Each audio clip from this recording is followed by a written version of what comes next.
हर खबर पर होगी आपकी पकड़। डाउनलोड कीजिए एबीपी लाइव ऐप। देखिए, जिस बात की आशंका थी उस हिसाब से विमान की तस्वीरें देखने के बाद सबसे संतोषजनक खबर जो मिली है वो ये मिली है कि हादसा बड़ा हो सकता था, लेकिन हादसा बड़ा नहीं हुआ। विमान में लैंडिंग के वक्त आग नहीं लगी और साफ तौर पर बचाव दल की तरफ से ये कहा गया है कि ज्यादातर लोगों को बचा लिया गया है। यहां कालीकट में मेडिकल सुविधाएं उम्दा हैं, लिहाजा कोई गंभीर रूप से घायल भी होगा तो जाहिर सी बात है कि उसको बहुत व्यवस्थित तरीके से चिकित्सा और प्राथमिक उपचार मिलेगा, जिससे उसके जल्द से जल्द स्वस्थ होने की आप उम्मीद कर सकते हैं। देखिए, सबसे बड़ी बात यह कि यह विमान फिसला और फिसलने के बाद यह हादसे का शिकार क्यों हुआ। यह हादसे का शिकार इसलिए हुआ क्योंकि लगातार हमारे एक्सपर्ट्स को आप सुन रहे हैं, ये टेबल टॉप रनवे है, यानी ये हवाई पट्टी जो है इसके तीनों तरफ खाई है।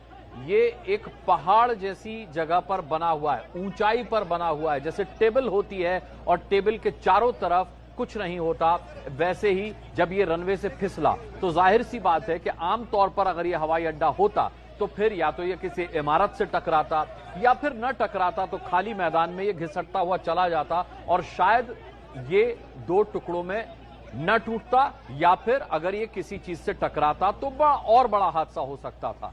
लेकिन ये विमान, इस पे न तो आग लगी, ये दो टुकड़ों में टूटा जरूर, लेकिन अभी पायलट और को पायलट की मौत के अलावा कोई खबर नहीं आई है किसी की मौत की। प्रणय उपाध्याय हमारे साथ जुड़ रहे हैं। प्रणय, क्या अपडेट है?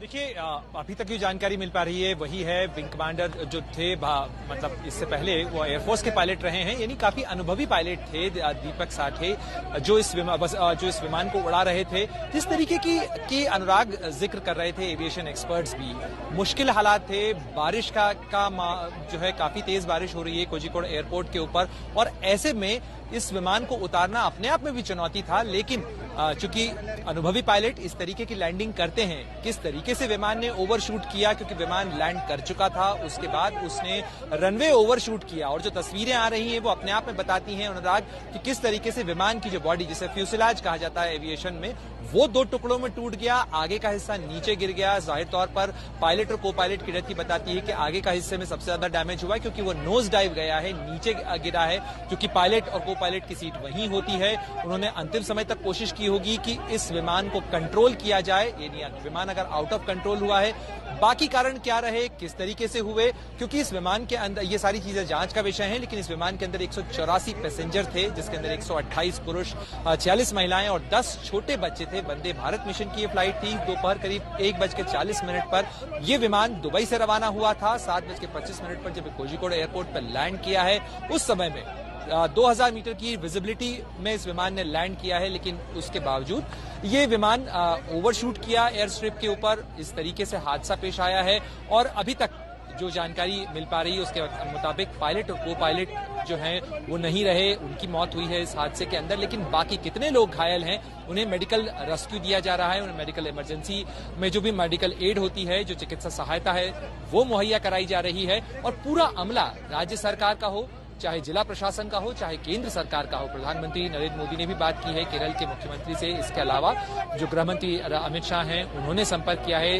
डीजी एनडीआरएफ जो हैं वो लगातार संपर्क में हैं। तो अनुराग, ये निश्चित रूप से बड़ा हादसा है। वंदे भारत मिशन की ये फ्लाइट थी जो दुबई से चली थी, इसके अंदर दुबई से बहुत सारे लोग। आप जानकारी जुटाइए, मैं आपके पास लौटूंगा। इस वक्त एविएशन एक्सपर्ट प्रफुल्ल बख्शी हमारे साथ जुड़ रहे हैं। प्रफुल्ल बख्शी जी, आमतौर पर बारिश होती है तो हवाई जहाज रनवे पर उतरते हैं, यहां कैसी स्थिति रही होगी कि बारिश के चलते ये विमान फिसला और फिसलने के बाद, क्योंकि ये टेबल टॉप रनवे है, तो ये खाई में जा गिरा और दो टुकड़ों में टूट गया।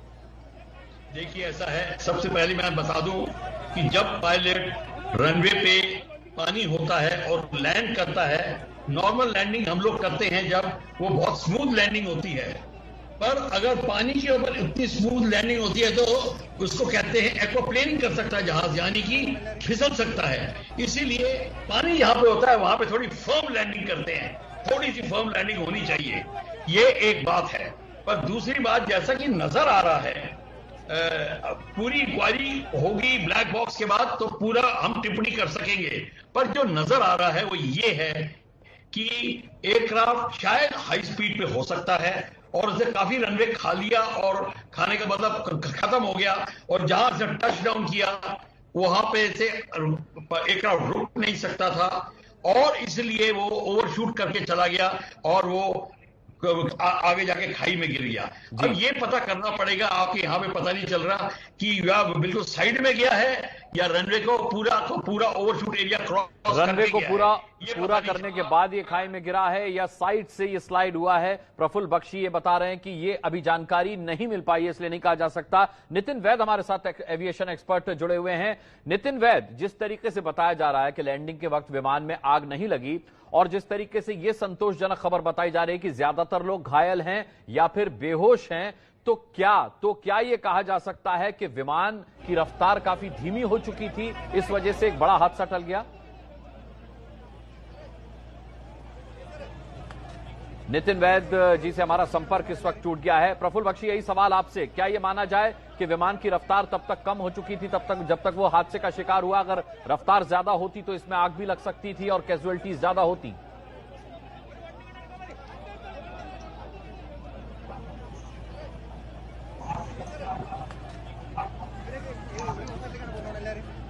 प्रफुल्ल जी, ये सवाल आपसे है मेरा। ये पता नहीं अभी बता सकते, ये तो हमें ब्लैक बॉक्स से ही पता चलेगा और ब्लैक बॉक्स के बाद ही पता चलेगा कि उसकी अप्रोच स्पीड क्या थी, उसका अप्रोच एंगल क्या था, उसका आरपीएम क्या था, तो सारी पोजीशन तब पता चलेगी। उसे क्या कन्वर्सेशन की थी एटीसी के साथ में, आपस में क्या कन्वर्सेशन हो रही थी, ये सारी हमको पता चलेगा कि ये किस कारण हुआ, क्या ओवर शूटिंग अप्रोच थी, क्या हाई स्पीड अप्रोच थी, ये सारा का सारा तब पता चलेगा।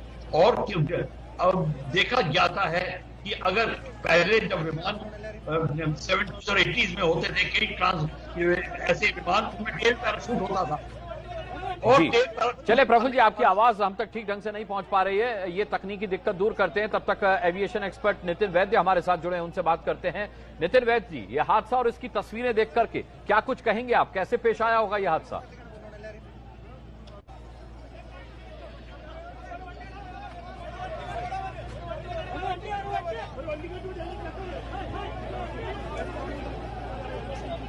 तकनीकी दिक्कत के चलते नितिन वैद्य से एक बार फिर हमारा संपर्क टूटा है।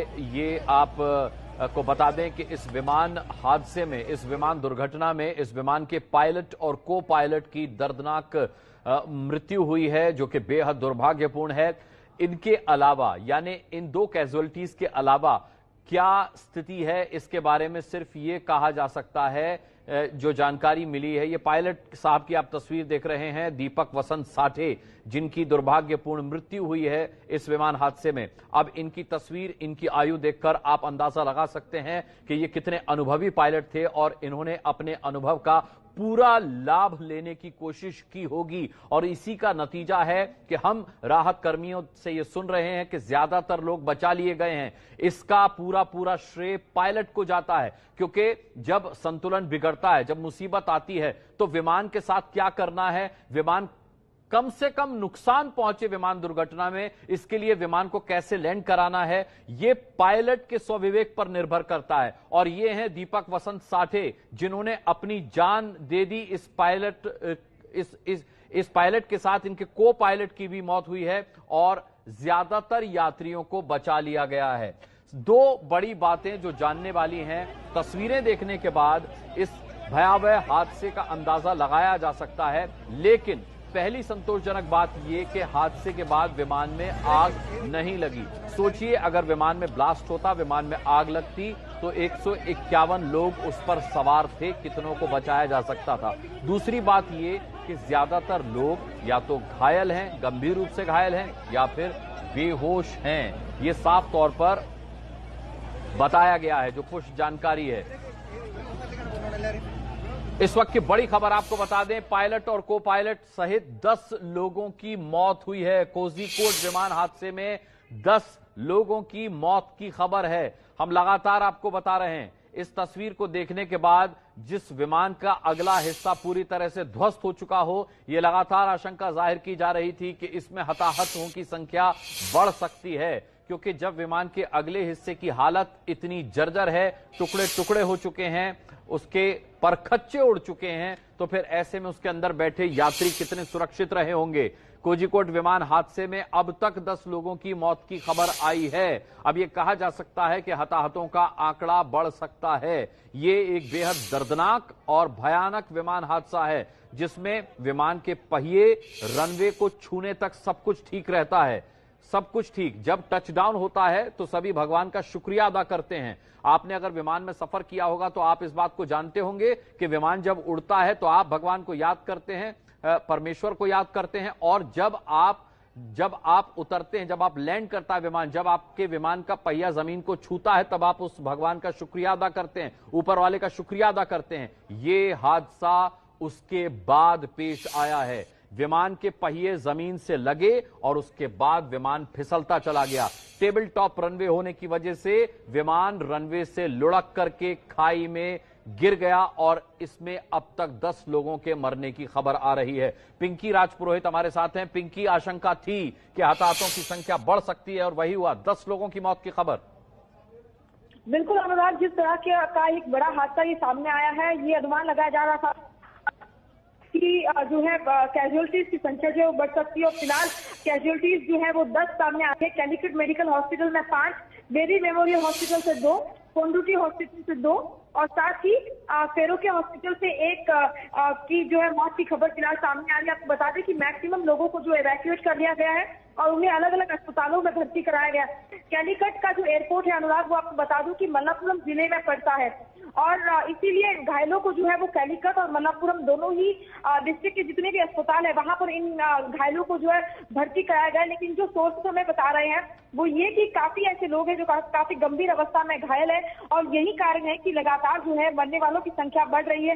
हालांकि फिलहाल सबसे प्राइमरी जो फोकस है वो इन घायलों का इलाज करना है, और इसके लिए तमाम जो रेस्क्यू टीम्स है वो फिलहाल मौके पर मौजूद है। तमाम मेडिकल सुविधाएं जो है वो इन घायलों को दी जा रही है। और यहाँ पर एक और जो है बात कहना चाहूंगी अनुराग की, ये तमाम जो इन्फॉर्मेशन है वो फिलहाल पोस्ट बेस्ड इन्फॉर्मेशन है। हमें औपचारिक जो इन्फॉर्मेशन है उसका इंतजार करना होगा, लेकिन जो सोर्सेस है इन अस्पतालों के वो हमें पूरी तरह से बता रहे हैं कि फिलहाल मरने वालों की संख्या जो है वो 10 पहुंच गई है।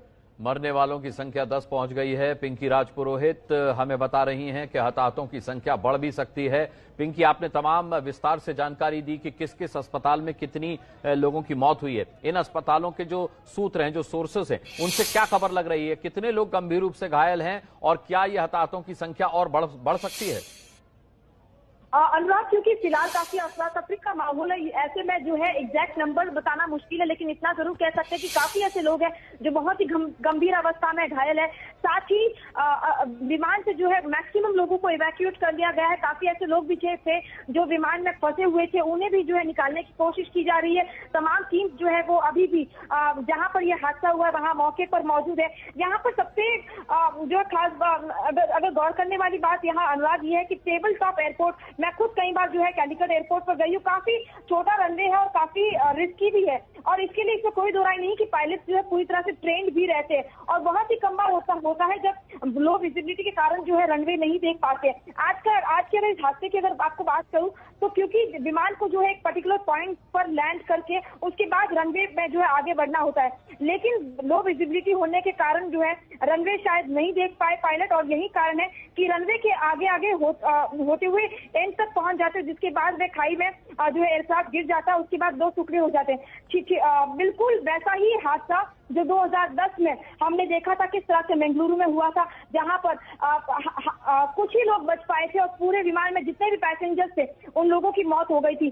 10 साल में ये दूसरा हादसा है। बिल्कुल वैसा ही साउथ इंडिया में देखने को मिला। पहला हादसा जो 2010 में हुआ था बेंगलोर में, माफ कीजिएगा बेंगलुरु में, और दूसरा हादसा ये कैलिकट एयरपोर्ट पे बिल्कुल सेम हादसा है, और दोनों ही टेबल टॉप एयरपोर्ट है। जी, ये क्या साफ हो पाया है पिंकी कि ये रनवे खत्म होने के बाद खाई में गिरा है या रनवे के बगल से स्किड होकर के नीचे गिरा है? क्योंकि एविएशन एक्सपर्ट प्रफुल्ल बख्शी ये जानना चाह रहे थे कि ये विमान आखिर गिरा किस तरफ से है। देखिए फिलहाल जो इन्फॉर्मेशन हमें एयरपोर्ट के सोर्सेस ने बताई है कि रनवे पर जो है अमूमन ये बताया जा रहा है कि स्किड होने के कारण हुआ है। हालांकि अभी जो है ऑफिशियली हमें इंतजार करना होगा कि आखिर कहाँ एग्जैक्टली ये जो है किस तरह से गिरा है। लेकिन कई बार ये भी होता है, जो मेरी खुद की अभी कुछ एविएशन एक्सपर्ट से जो बात हुई थी वो भी यही बता रहे थे कि कई बार ऐसा होता है कि पानी जब रनवे पर ज्यादा मौजूद रहता है और रनवे पर जब उस पर्टिकुलर पॉइंट पर अगर नहीं लैंड कर पाते हैं तो अचानक ब्रेक लगने के कारण भी जो है स्किड होने की संभावना ज्यादा रहती है। तो ये तमाम जो थियरीज है वो फिलहाल एविएशन एक्सपर्ट्स की ओर से दी जा रही है। हालांकि हमें जो है प्रॉपर एक स्टेटमेंट का इंतजार करना होगा जहां पर एयर इंडिया एक्सप्रेस की ओर से ये पूरी जानकारी जो है वो डिटेली हमें बताई जाएगी। जी ठीक है पिंकी, मैं आपसे आगे भी जानकारी लूंगा। आप अपडेट देने के लिए जानकारियां जुटाएं। मैं उतनी देर में हमारे एविएशन एक्सपर्ट नितिन वैद्य जो अब हमसे जुड़े हैं उनसे बात करूंगा। नितिन वैद्य जी, इस हादसे की तस्वीरें देखने के बाद और इसकी जो अब तक जानकारी मिली है, आप क्या बता सकते हैं? यह हादसा कैसे पेश आया होगा? अनुराग जी, जितना जानकारी अब तक प्राप्त हुई है, जिसमें विजिबिलिटी वो कह रहे हैं कि 2000 मीटर थी, तो एविएशन में 2000 मीटर विजिबिलिटी वो काफी अच्छी होती है। और विंग कमांडर दीपक साठे, जो मैं खुद उनको जानता था पिछले 35 साल से, बड़े एक्सपीरियंस पायलट थे। काफी सालों से वो एयर इंडिया एक्सप्रेस में ड्यूटी कर रहे थे। तो मुझे नहीं लगता कि इस तरह का कोई प्रॉब्लम हो गया होगा कि रनवे स्पॉटिंग में डिले हो गया हो, या जैसे अभी कुछ देर पहले मैडम ने बताया था कि लैंडिंग एरिया बहुत ज्यादा आगे चल गई होगी और इसीलिए उनको हार्ड ब्रेक करने की जरूरत पड़ी। ये सब बातें फाइनली जब ब्लैक बॉक्स मिल जाएगा तो एग्जैक्ट पैरामीटर्स पता चल जाएंगे किस वजह से ये एक्सीडेंट हुआ है। लेकिन मुझे अभी लगता है कि विजिबिलिटी काफी अच्छी थी और लैंडिंग में भी कोई प्रॉब्लम नहीं हुई है। लैंडिंग के बाद एयरक्राफ्ट स्किड हुआ है जी, तो किसी वजह से ब्रेकिंग एक्शन में प्रॉब्लम हो सकता है या ब्रेक्स में प्रॉब्लम हो सकता है, जिसकी वजह से एयरक्राफ्ट रुक नहीं पाया। आप बहुत बड़ी बात कह रहे हैं नितिन वैद्य, यानी आपके कहने का यह मतलब है कि बारिश के पानी में फिसलना ही इस हादसे की वजह नहीं हो सकती, विमान में कोई तकनीकी खामी भी आई हो सकती है जिसकी वजह से विमान का संतुलन खो गया हो, ब्रेक खराब हुए हो, या फिर कोई और वजह? हाँ, मैं ये दोबारा कह रहा हूं कि हम सिर्फ यही नहीं कह सकते हैं कि ब्रेकिंग की वजह से और पायलट के मिस्टेक से हुआ है, अनलेस पूरी इंक्वायरी की जांच खत्म नहीं होती है और मामला सामने नहीं आता है कि एग्जैक्ट रीजन क्या है। अब ये किसी निष्कर्ष पे पहुंचना एक प्रीमेच्योर बात होगी, ऐसे मुझे लगता है। एक जानकारी मैं जानता हूं कि दीपक साठे एक इंडियन एयरफोर्स में फाइटर पायलट थे। वो एक्सपेरिमेंटल टेस्ट पायलट थे। मैं आपको ये बताऊं, एक्सपेरिमेंटल टेस्ट पायलट बनने के लिए बहुत कठिन परीक्षा पास होने की जरूरत होती है और एक्सपेरिमेंटल टेस्ट पायलट्स जब अपनी ड्यूटी करते हैं एएसटी में तो तकरीबन 20 से 25 टाइप के एयरक्राफ्ट वो फ्लाई करते हैं। तो एक्सपीरियंस के मामले में मैं आपको बताऊं कि विंग कमांडर दीपक साठे बहुत ही ज्यादा एक्सपीरियंस थे। जाहिर सी बात है, मैंने नितिन वैद्य साहब अभी कुछ देर पहले कहा भी था उनकी तस्वीर देखने के बाद कि जो उम्र उनकी थी और जो अनुभव उनका था, उस हिसाब से लगता है कि ये जो कैजुअलिटीज कम हुई हैं ये केवल पायलट की सूझबूझ की वजह से ही हुई हैं। मैं आपसे दूसरी बात ये जानना चाहूंगा कि विमान में आमतौर पर ऐसी दुर्घटना के दौरान आग लग जाती है, इस विमान में नहीं लगी, जो बहुत अच्छी बात रही। लेकिन क्या इससे ये माना जाए कि विमान की रफ्तार कम हो चुकी होगी उस वक्त तक और उसके बाद वो दुर्घटनाग्रस्त हुआ, इसीलिए आग नहीं लगी, या फिर कोई और वजह? आग नहीं लगी ये बहुत अच्छी बात है, क्योंकि उसकी वजह से मैं आपको रोककर मैं आपको रोकूंगा नितिन वैद्य साहब। एक बहुत बड़ी खबर इस वक्त आ रही है। 174 लोगों को बचा लिया गया है सुरक्षित, डीजीसीए का बयान। रविकांत हमारे साथ। रविकांत, बहुत संतोषजनक खबर है। 174 लोगों को, विमान का मलबा देखने के बाद 174 लोगों का बचाया जाना बहुत बड़ी खबर। देखिए, अभी डीजीसीए का एक लाइन का बयान आया है अनुराग, क्योंकि वहाँ रेस्क्यू चल रहा है, तो अभी सारी डिटेल जो आधिकारिक उनको मैं एक करेक्शन कर दूं रविकांत, आप अपनी बात पूरी कर लीजिएगा। 170 लोगों को बचाया गया है, ये करेक्शन है, 174 नहीं 170 लोगों को सुरक्षित बचाया गया है, डीजीसीए की तरफ से ये बात कही गई है। रविकांत, जी बिल्कुल, आप सही कह रहे हैं अनुराग। 170 लोगों को बचाने की बात कही है डीजीसीए ने। अभी फिलहाल एक लाइन की ये खबर दी है जो कि बहुत ही राहत देने वाली खबर है। 170 लोगों को बचाया गया है। अभी कितने इंजर्ड हैं ये अभी स्पेसिफिक डिटेल नहीं दी है उन्होंने, क्योंकि रेस्क्यू लगातार जारी है और लगातार डेटा भी कलेक्ट करने का काम जारी है। तो लगातार डीजीसीए अपना जो अपडेट है वो देता रहेगा। लेकिन फिलहाल अभी बड़ी खबर उन्होंने दी है। एनडीआरएफ के डीजी इस वक्त हमारे साथ फोन पर है। मैं आपको रोकूंगा रविकांत। डीजी साहब, क्या जानकारी है, क्या बताना चाहेंगे आप एबीपी न्यूज को? पूछना चाहते हैं डीजी साहब, आप मुझे सुन पा रहे हैं? हाँ, आप कुछ पूछना चाह रहे हैं? जी, मैं ये पूछना चाह रहा हूं कितने लोग बचाए गए हैं इस हादसे में, जिनके बारे में ये कहा जा सकता है कि वो पूरी तरह सुरक्षित हैं? देखिए, लगभग 112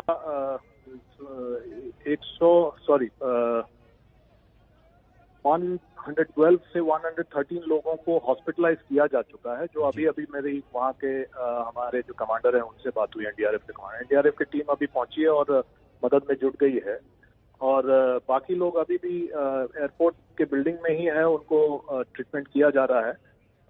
2 जगह हॉस्पिटलाइज हुए हैं, कोझिकोड में और मल्लापुरम में हॉस्पिटलाइज हुए हैं। और उसमें अभी काफी ट्रॉमा इंजरीज हैं, क्योंकि बहुत ज्यादा इम्पैक्ट से लैंडिंग हुई थी। तो ट्रॉमा इंजरीज लगभग सभी को हुई हैं, तो इसलिए इंटरनल इंजरीज भी हो सकती हैं, उसकी गुंजाइश रहती है। तो इसलिए अभी कहना मुश्किल होगा, मेडिकल असेसमेंट चल रहा है जी। लेकिन it is a massive impact और मुझे लगता है कि बिकॉज इंजरीज हुई है तो उसको थोड़ा सा अभी एसेस करने में टाइम लगेगा। लेकिन क्या आप ये बता सकते हैं कि कितने लोग हताहत हुए हैं, यानी कितने लोगों की जान गई है इस हादसे में? देखिए, मैं ये चाहूंगा कि आधिकारिक रूप से ये सिविल एविएशन अथॉरिटीज बताएं। तो हम लोगों के पास जो भी जानकारी है वो उन्हीं से मिलता है, तो इसलिए मैं ये प्रेफर करूंगा कि वो बताएं। ठीक है, उनकी जानकारी का हम इंतजार करेंगे डीजी साहब। लेकिन आपके पास क्या जानकारी है हताहतों को लेकर?